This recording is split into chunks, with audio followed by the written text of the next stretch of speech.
नमस्कार, सीधे नजर लाइव में आप सभी दर्शकों का स्वागत है। अभी तक की तमाम छोटी बड़ी खबरों के साथ मैं हूं रूपा गुप्ता। तो खबरों को विस्तार से जानने से पहले आइए जानते हैं सुर्खियों को। डुमरी बाईपास से अपहृत हुआ युवक बरामद। महज 24 घंटे के अंदर पुलिस ने खाकी जंगल से सकुशल किया युवक को बरामद। दुमका विधायक बसंत सोरेन मधुपुर जाने के दौरान कुछ देर के लिए रुके गिरिडीह में, कहा जनता पर है उन्हें पूरा भरोसा। और कोविड-19 को लेकर उपायुक्त ने की जिले के सिविल सोसाइटी के सदस्यों के साथ बैठक। कोविड से बचाव एवं रोकथाम को लेकर की गई चर्चा।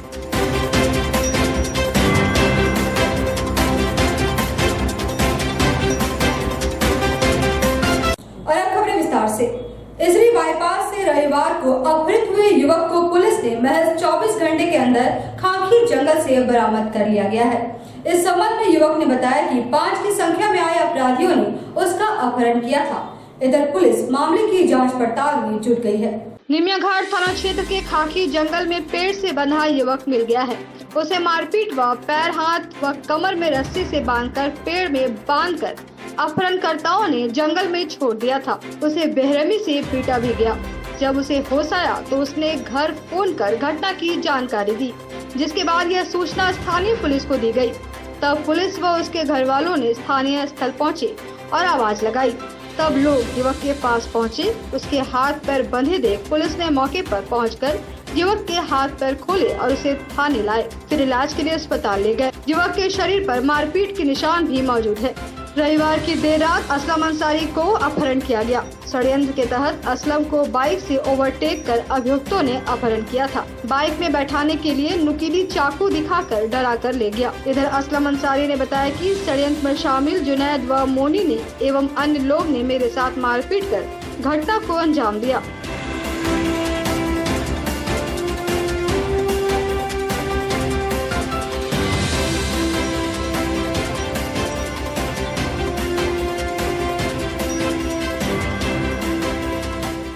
कल ना दवा लेने के लिए जा रहा था 8 बजे, तो रेलवे गेट बंद था। तो मैं 8 बजे उधर से हाईवे ले लिया और जब हाईवे के थोड़ी दूर पे वो जो पुलिया है ना उसके पास पहुंचा तो वहाँ पे 4 लोग जो यहाँ के थे वो और एक अन्य 5 लोग जो टोटल थे वो 2 लोग मेरे को गाड़ी से ओवरटेक किया। ओवरटेक करके मुझे रोका और जैसे ही मैंने रोका जुनैद नाम का जो लड़का है वो मेरे पीछे बैठ गया और पीछे बैठ के कुछ चाकू वगैरह से मेरे पीठ पे रखा और बोला कि चलो जहाँ बोलते वहाँ चलो। फिर मैं सब चलने लगा और जैसे ही बेरमो मोड़ तक क्रॉस बोला इधर चलो कुछ काम है, और जैसे ही बेरमो वाला रोड का ऊपर वाला जो है वहाँ पार किया, वहाँ पे सर मेरे को उतार दिया और बोला कि उतरो और मेरा मोबाइल बोला कि मोबाइल दो। मोबाइल मैंने दिया तो फिर उसने स्विच ऑफ कर दिया। फिर एक मोनी करके आया है वो बंदा बैठ गया और फिर मुझे बिठाया और फिर वो पीछे से बैठा और चाकू जो है मेरे गर्दन पे रख दिया। बोला चुपचाप चलो नहीं तो फिर तुम समझ लेना तुम्हारा काम यहीं पे तमाम कर देंगे। फिर सर मुझे जंगल में ले गया और जंगल में ले जाकर बहुत मारा पीटा, बेल्ट से मारा और फिर मारने के बाद जो है सर उन लोगों ने मेरा पैर जो है बांध दिया और मेरे गर्दन पे रस्सी बांध कर पूरा दूर से खींचा। पहले तो बहुत मारा, इधर मारा उधर मारा यहाँ मारा, बहुत हाथ भी बांध दिया था। हाथ भी बांध दिया था सर। और हाथ भी बांधने के बाद जो है तो मेरा ये गर्दन में कुछ रस्सी लपेट कर और कस के खींचा था, जिसकी वजह से मेरा दम घुट गया और मैं बेहोश हो गया था। और फिर जब मैं होश में आया तो मैं अपने आप को पेड़ पे बंधा हुआ पाया और उसके बाद सर वो रात था तो मुझे कुछ समझ में नहीं आ रहा था। मेरा मोबाइल वगैरह कुछ भी नहीं था सर वहाँ पे। फिर जब रोशनी हुई तो मैंने देखा कि मोबाइल जो कुछ ही दूर पे मेरे पैर के पास पड़ा हुआ है। फिर मैंने मोबाइल अपने पैर से खींच के और अपने हाथ से फिर उसको फ़ोन किया और घर वालों को इन्फॉर्म किया, पुलिस को। कोविड-19 के बढ़ते संक्रमण के मद्देनजर उपायुक्त की अध्यक्षता में जिले के सिविल सोसाइटी के सदस्यों के साथ सोमवार को समाहरणालय के सभाकक्ष में एक बैठक हुई। बैठक में कोविड-19 संक्रमण से बचाव एवं रोकथाम को लेकर चर्चा की गई। कोविड-19 के बढ़ते संक्रमण को देखते हुए जिला प्रशासन पूरी तरह से सजग एवं तैयार है। राज्य सरकार द्वारा जारी दिशा निर्देश के आलोक में कोरोना से बचाव एवं रोकथाम के लिए जिला प्रशासन द्वारा हर संभव प्रयास किया जा रहा है। कोविड-19 वैक्सीनेशन एवं टेस्टिंग में प्रगति लाने के उद्देश्य से समान्यालय के सभागार में उपायुक्त जिला दंडाधिकारी की अध्यक्षता में सोमवार को जिले के सिविल सोसाइटी के सभी सदस्यों के साथ एक महत्वपूर्ण बैठक हुई। बैठक में कोविड-19 संक्रमण से बचाव एवं रोकथाम के लिए विभिन्न बिंदुओं पर चर्चा की गई। साथ ही दिन प्रतिदिन बढ़ रहे कोरोना ग्राफ पर गहनता पूर्वक विचार विमर्श किया गया। इस दौरान उपायुक्त ने कहा कि बढ़ते संक्रमण को देखते हुए राज्य सरकार द्वारा कुछ आवश्यक दिशा निर्देश जारी किए गए हैं। उपायुक्त ने कहा कि जिले में कोविड वैक्सीनेशन लगातार जारी है, जिससे काफी हद तक संक्रमण को रोका जा रहा है। बैठक के दौरान उपायुक्त ने कहा कि राज्य सरकार द्वारा जारी निर्देश पर जिले में समुचित अनुपालन किया जा रहा है ताकि संक्रमण को नियंत्रित किया जा सके। कोविड-19 के बढ़ते संक्रमण को देखते हुए उपायुक्त ने सभी जिले वासियों से अपील करते हुए कहा कि कोरोना का संक्रमण अभी टला नहीं है। कोविड-19 से बचाव एवं रोकथाम के लिए राज्य सरकार एवं जिला प्रशासन द्वारा जारी दिशा निर्देश का अनुपालन करें। आवश्यक हो तभी घर से बाहर निकले और जब भी घर से बाहर निकले मास्क का उपयोग एवं सामाजिक दूरी का अनुपालन अवश्य करें। बैठक में अपर समाहर्ता, प्रखंड विकास पदाधिकारी गिरिडीह, मोंगिया स्टील लिमिटेड के संचालक, chamber of commerce, rotary club के प्रतिनिधि, ट्रांसपोर्ट एसोसिएशन के प्रतिनिधि, सुभाष पब्लिक स्कूल के डायरेक्टर, अतिवीर इंडस्ट्रीज के संचालक, सलूजा गोल्ड के संचालक, फेरी व गुमटी एसोसिएशन के प्रतिनिधि, बस टेम्पो एसोसिएशन के प्रतिनिधि व सिविल सोसाइटी के कई लोग उपस्थित थे। दुमका विधायक बसंत सोरेन सोमवार को मधुपुर जाने के दौरान गिरिडीह में रुके। इस दौरान उन्होंने कहा कि जनता पर उन्हें पूरा भरोसा है। दुमका विधायक बसंत सोरेन सोमवार मधुपुर जाने के क्रम में कुछ देर के लिए गिरिडीह में रुके, जहां गिरिडीह विधायक और झारखंड मुक्ति मोर्चा के कार्यकर्ताओं ने उनका स्वागत किया। इस दौरान विधायक बसंत सोरेन ने कहा कि चुनाव को लेकर रणनीति तय हो चुकी है और उन्हें जनता से उम्मीद है कि वे उनका पूरा सहयोग करेंगे।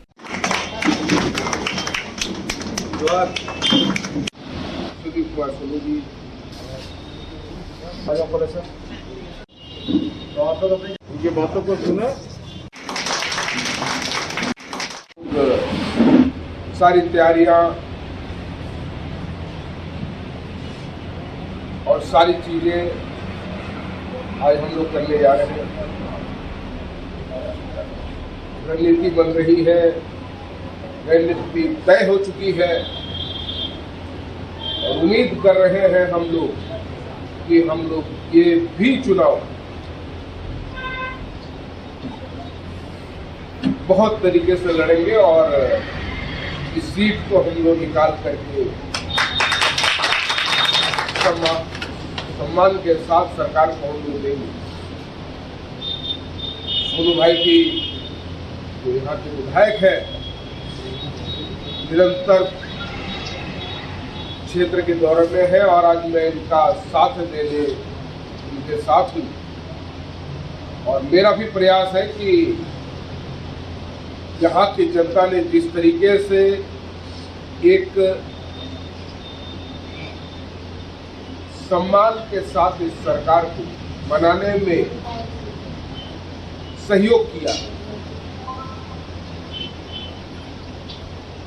वही सम्मान, वही प्यार, वही आशीर्वाद इस मधुपुर को यहाँ की जनता देगी। अधिवक्ता संघ भवन में सोमवार को 2021-23 के लिए नवनिर्वाचित कार्यकारिणी अधिकारियों के शपथ ग्रहण सह प्रमाण पत्र समारोह का आयोजन किया गया।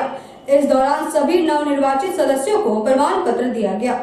गिरिडीह अधिवक्ता संघ भवन में सोमवार को वर्ष 2021-23 के लिए नवनिर्वाचित कार्यकारिणी अधिकारियों को शपथ ग्रहण सह प्रमाण पत्र समारोह का आयोजन किया गया। समारोह में सभी 16 नवनिर्वाचित सदस्यों को प्रमाण पत्र दिया गया। कार्यक्रम चुनाव समिति द्वारा आयोजित किया गया, जिसमें नवनिर्वाचित अध्यक्ष प्रकाश सहाय, महासचिव चुन्नूकांत, उपाध्यक्ष बाल गोविंद साव, प्रशासन सचिव दशरथ प्रसाद, लाइब्रेरी सचिव शिवेंद्र कुमार सिन्हा, कोषाध्यक्ष उदय सिन्हा, सहायक कोषाध्यक्ष ज्योतिष कुमार सिन्हा के अलावे कार्यकारिणी सदस्य विशाल आनंद, अमित सिन्हा, चंदन सिन्हा, विनोद पासवान, दिनेश राणा, विनोद यादव, शमसूल हौदा आदि को प्रमाण पत्र दिया गया। साथ ही सबों को उनके पद की गरिमा को बनाए रखने के साथ ही पद की जिम्मेवारी से अवगत कराया गया। वो बताया कि आज हम लोगों की पहली बैठक थी सर्टिफिकेट लेने के बाद, और बोर्ड की पहली बैठक में हम लोगों ने कोरोना की स्थिति की समीक्षा की है और हमारे सदस्यों ने,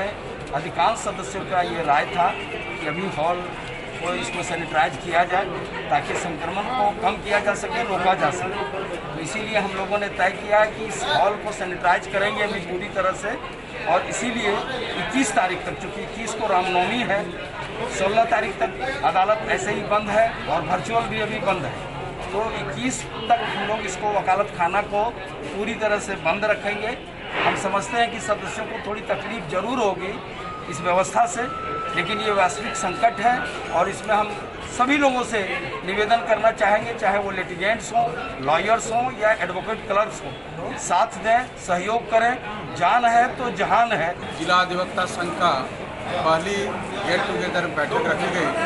उस बैठक में कोरोना महामारी को बढ़ते हुए कदम को देखते हुए हमारे कमेटी के लोग ने यह तय किए कि 21 अप्रैल 2021 तक जिला अधिवक्ता संघ की भवन को सैनिटाइज करके बंद रखा जाएगा और अगली बैठक के बाद 22 तारीख को बैठक होगी। उसके बाद हम लोग पुनः जिला अधिवक्ता संघ के भवन को हम लोग रीओपन करेंगे।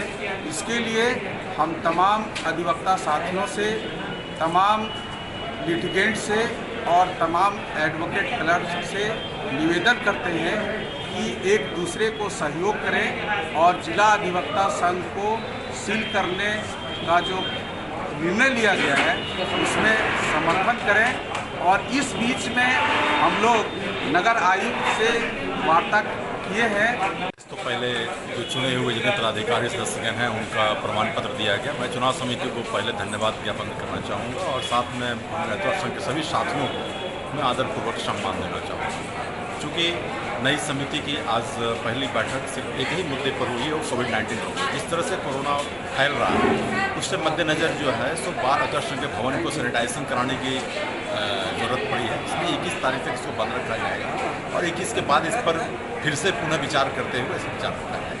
मैं सभी अधिवक्ता संघ साथियों से अनुरोध करूँगा कि कोविड काल को ध्यान रखते हुए अपनी सुरक्षा के अहम मानते हुए ध्यान दें। जान है तो जहान है, अगर वो सुरक्षित है तो हम सुरक्षित हैं, इसलिए सबसे पहले वो सुरक्षित हैं। और कहीं कोविड-19 के संक्रमण को देखते हुए आज नवनिर्वाचित सदस्यों की बैठक हुई।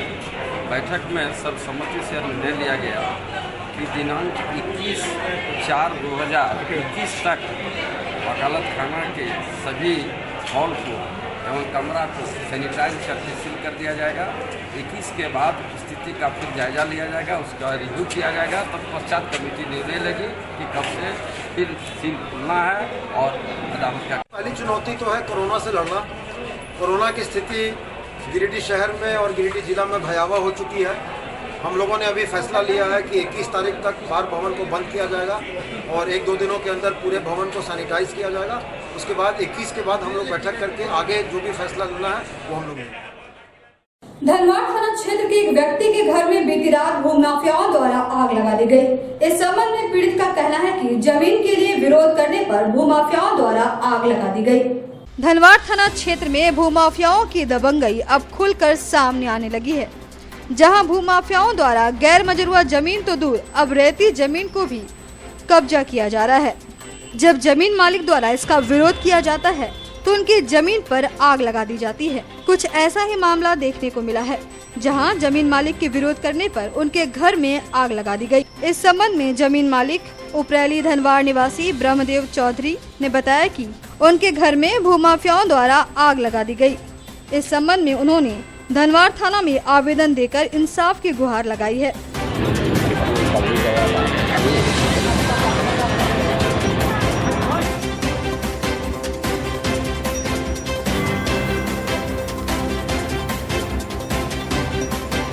कैसे लड़ाई तो हम नहीं बता सकते सर, लेकिन गोदाम जो है, गोदाम से गए, गोदाम से आ रहे थे करीब 8:45 के लगभग 8:30 या 8:45 के बीच होगा।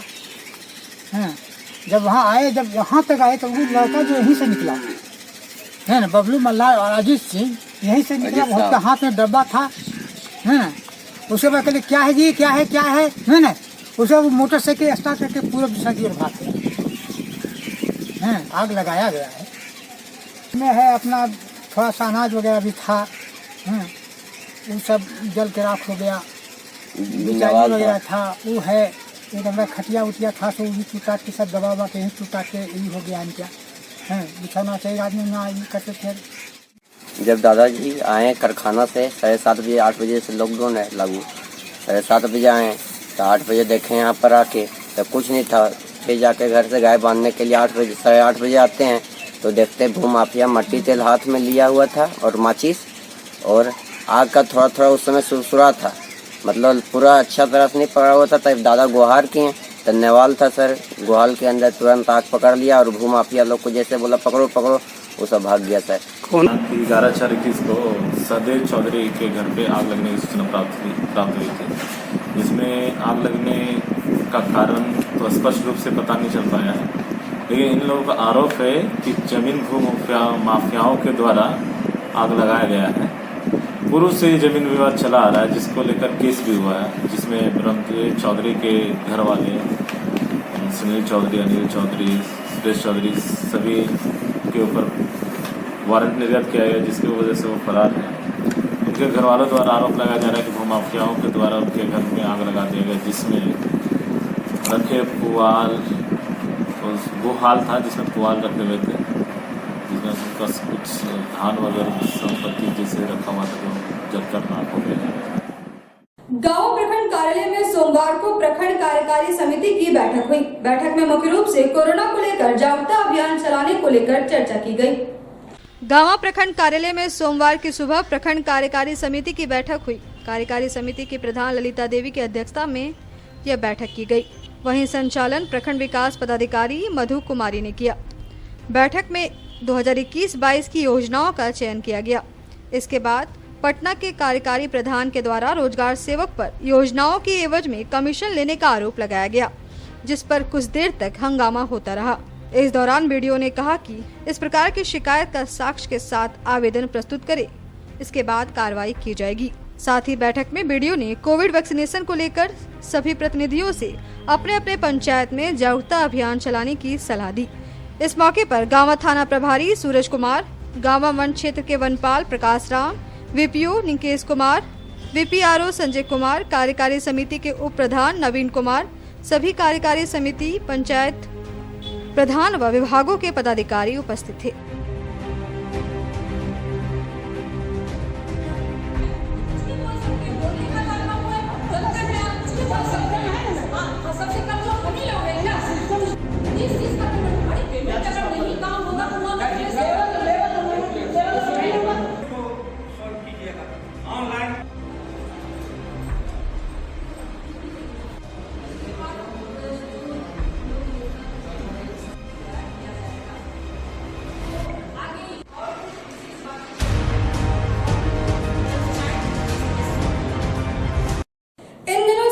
अपना रौद्र रूप दिखाना शुरू कर दिया है। गर्मी से लोग हलकान हो रहे हैं। दोपहर में कुछ ही लोग सड़कों पर दिखते हैं। लोगों की दिनचर्या गर्मी से काफी प्रभावित हो रही है। तेजी से बढ़ती गर्मी ने लोगों की परेशानी बढ़ा दी है। तेज धूप के कारण लोगों की दिनचर्या प्रभावित रही। सुबह 8 बजे से ही सूरज की तपिश बढ़ने लगती है, जो संध्या 5 बजे तक बरकरार रहती है। तेज गर्मी के कारण बाजार में लोगों की भीड़ भी कम नजर आती है। अधिकांश लोग सुबह में ही अपना काम निपटा कर चले जाते हैं। इधर शाम 5 बजे के बाद बाजार में लोगों की भीड़ नजर आती है, लेकिन कोरोना बंदी के कारण वह भी 1 से 2 घंटे में समाप्त हो जाती है। इधर गर्मी के कारण शहर में शीतल पेयजल, सत्तू, ककड़ी, खीरा, तरबूज, खरबूज, नींबू पानी और गन्ने के जूस की बिक्री बढ़ी हुई है। दोपहर में शहर के अधिकांश सड़कों पर लोगों की भीड़ नहीं रहती है। मौसम विभाग के अनुसार अभी तापमान का बढ़ना जारी रहेगा।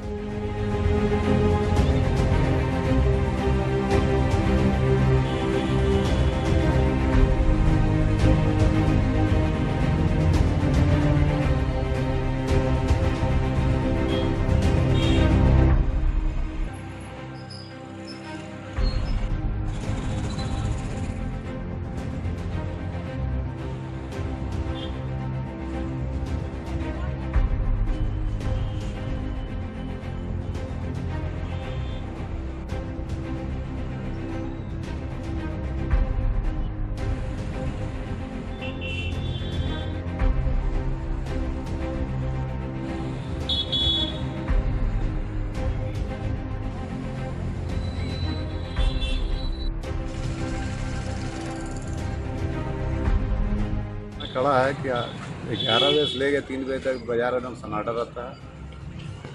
3 बजे के बाद आदमी थोड़ा बहुत निकलता है घर से। गर्मी बहुत। सुबह 11 बजे से लेकर 3 बजे तक सन्नाटा है।